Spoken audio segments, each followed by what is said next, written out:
साथियों नमस्कार, सभी का चैनल पे एक बार पुनः स्वागत है। प्यारे साथियों, आज के इस सेशन में बात करेंगे रिट लेवल प्रथम और रिट लेवल सेकंड के संबंध में।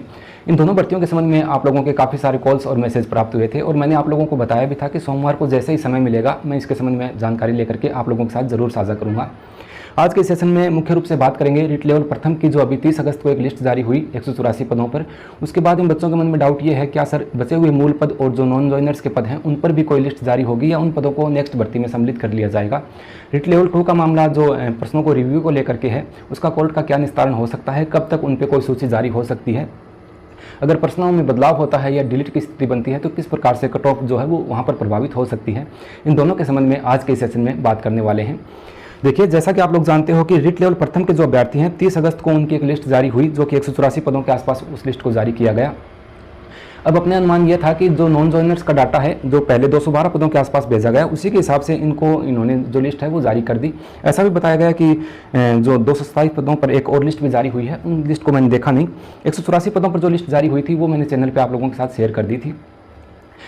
अब इस बात को आप देखिए कि आप लोगों की 901 पदों पर एक लिस्ट पहले जारी हो गई थी, जो कि 18 जून को जारी हुई थी। उसके संबंध में मैंने आपको जानकारी दी थी कि 901 पदों पर ये लिस्ट जारी हुई है। उसके बाद में जून के बाद में अब अगस्त में, जुलाई का महीना चला गया, उसके बाद अगस्त में ये आप लोगों की 184 पदों पर लिस्ट जारी हुई। अब इसमें रीज़न ये हो गया कि जो बीकानेर निदेशालय से डाटा भेजना है नॉन जॉइनर्स का, वो डाटा पहुंचा भी है तो बाद में पहुंचा है वो डाटा, क्योंकि पहले जो डाटा 212 पदों के आसपास चला गया था उन्हीं डाटा को सम्मिलित करते हुए इन्होंने ये लिस्ट जारी कर दी। अभी आप लोगों का जो जैसे आप मान के चलो कि 901 पदों पर जो पहले सूची जारी हुई थी उसमें से भी कई अभ्यर्थी ऐसे हैं जिन्होंने ज्वाइन नहीं किया, तो उन पदों को भी शामिल करके टोटल डाटा जब अब बोर्ड के पास दोबारा से जाएगा और उसका संधारण किया जाएगा अच्छे से, उसके बाद में आप लोगों की एक लिस्ट और जारी होनी है जो कि एक प्रतीक्षा सूची के रूप में आएगी वेटिंग लिस्ट में। और ये बात मैं आप लोगों को पहले बता चुका हूँ। कई अभ्यर्थियों का मानना ये है कि सर 184 पदों पर जो लिस्ट जारी हुई इसमें पॉइंटों में ही कट ऑफ जो है उसमें गिरावट आई है। ये बात आपको मैं पहले बता चुका था कि जो अपने मूल पदों पर जो कोई लिस्ट जारी होती है उसमें कट ऑफ कम गिरावट आती है, जबकि प्रतीक्षा सूची जो जारी होती है जो नॉन जॉइनर्स के पदों पर आती है वेटिंग लिस्ट, उसमें कट ऑफ अधिक टूटती है। तो आने वाले समय में जो आपकी जो वेटिंग लिस्ट जारी होगी रिट लेवल प्रथम की प्रतीक्षा सूची, आप ये मान के चलो। अब अपने बात करते हैं कि टोटल आपकी जो 21,000 की भर्ती हुई उसमें भी अभी तक जो मूल पदों की संख्या है वो 300 के आसपास अभी रिक्त है और नॉन जॉइनर्स का डाटा और जाता है 470 पदों के आसपास। तो इस प्रकार से 770 पदों से ऊपर आपका ये डाटा बचा हुआ है। अब ये बोर्ड पे डिपेंड करता है कि वो इनमें से कितने पदों पर कोई लिस्ट जारी करते हैं। मेरे ख्याल में इतने पूरे पदों पर तो नहीं करेंगे, लगभग 500 पदों के आसपास आप लोगों की एक सूची अवश्य देखने को मिलेगी आने वाले समय में। अब इसमें कितना समय लग सकता है, क्योंकि बोर्ड इन चीज़ों में ढिलाई लेता है, कहीं ना कहीं वो इस और ध्यान कम देते हैं कि लिस्ट कोई जारी करनी है, बच्चे परेशान होते हैं। वो धीरे धीरे जैसे उनकी स्थिति सही बनती जाती है उसके अकॉर्डिंग वो काम करते हैं। और इस हिसाब से आप ये मान के चलो कि सितंबर के लास्ट में अपने देखें तो कहीं ना कहीं या सितंबर अक्टूबर के फर्स्ट वीक तक या आधे अक्टूबर तक अपने अनुमान लगा सकते हैं कि कोई सूची यहाँ पर आप लोगों की जो अन्य रिट लेवल प्रथम की है वो जारी हो सकती है। तो आप ऐसा नहीं माने कि अभी जो लिस्ट जारी हो गई इसके बाद लिस्ट जारी नहीं होगी। जैसे ही डाटा वगैरह कंप्लीट हो जाता है उसके बाद आने वाले समय में आप लोगों की एक लिस्ट जो है वो और ज़रूर देखने को अपने को मिलेगी। तब तक आप थोड़ा वेट कीजिए, निश्चिंत रहें, घबराएं ना। जो बच्चे पॉइंटों में रहे हैं उनका अवश्य यहाँ पर सिलेक्शन होने वाला है।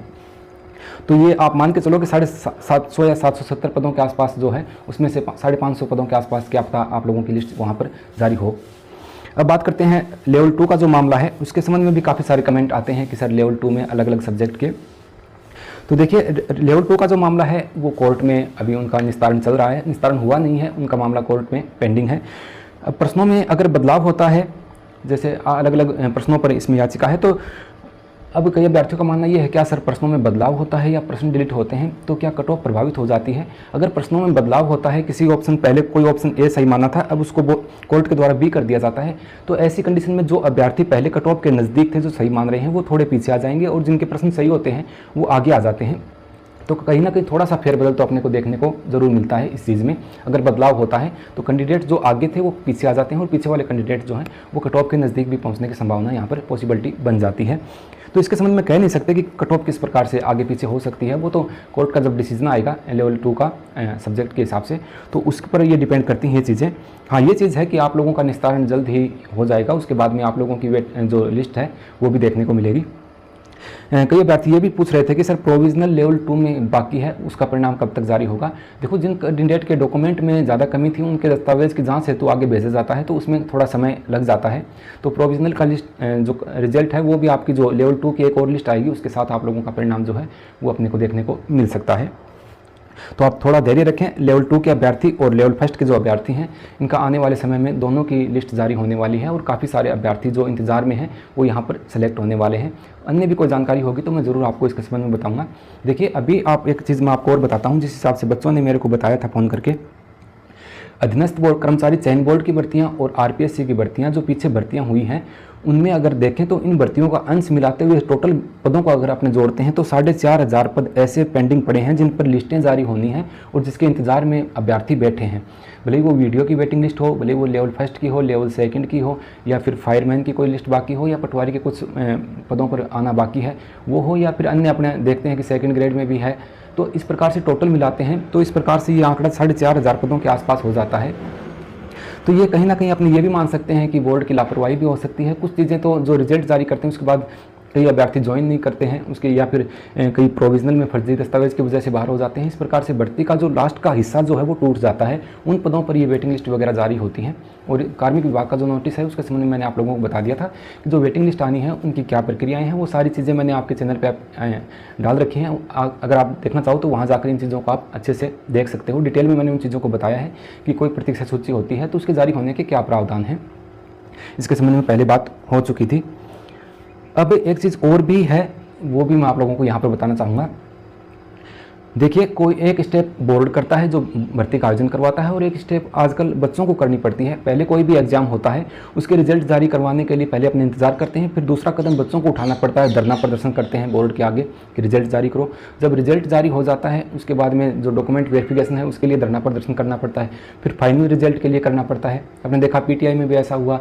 अब वीडियो की प्रतीक्षा सूची जारी करवाने के लिए 1 साल से बच्चे कभी कार्मिक विभाग में जाते हैं, कभी बोर्ड में जाते हैं, कभी पंचायती राज विभाग में गए हैं। तो इतनी मशक्क़त इन चीज़ों के लिए करनी पड़ती है। जब भर्ती का अंश कोई रह जाता है उस पर लिस्टें जारी करवाने के लिए अपने को समय प्रयास करना पड़ता है।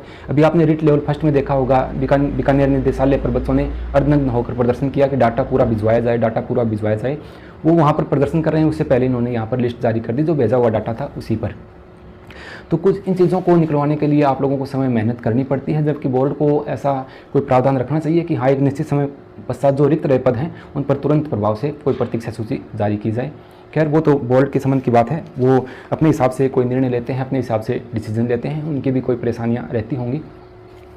फिर भी लेवल फर्स्ट और लेवल सेकंड के जो अभ्यर्थी हैं वो निश्चित रहें, आने वाले समय में ज़रूर आपकी एक लिस्ट जो है वो देखने को मिलेगी। अन्य कोई जानकारी होगी तो ज़रूर मैं आप लोगों के साथ साझा करूँगा। मिलते हैं किसी नेक्स्ट सेशन में नई जानकारी के साथ, तब तक के लिए नमस्कार, जय।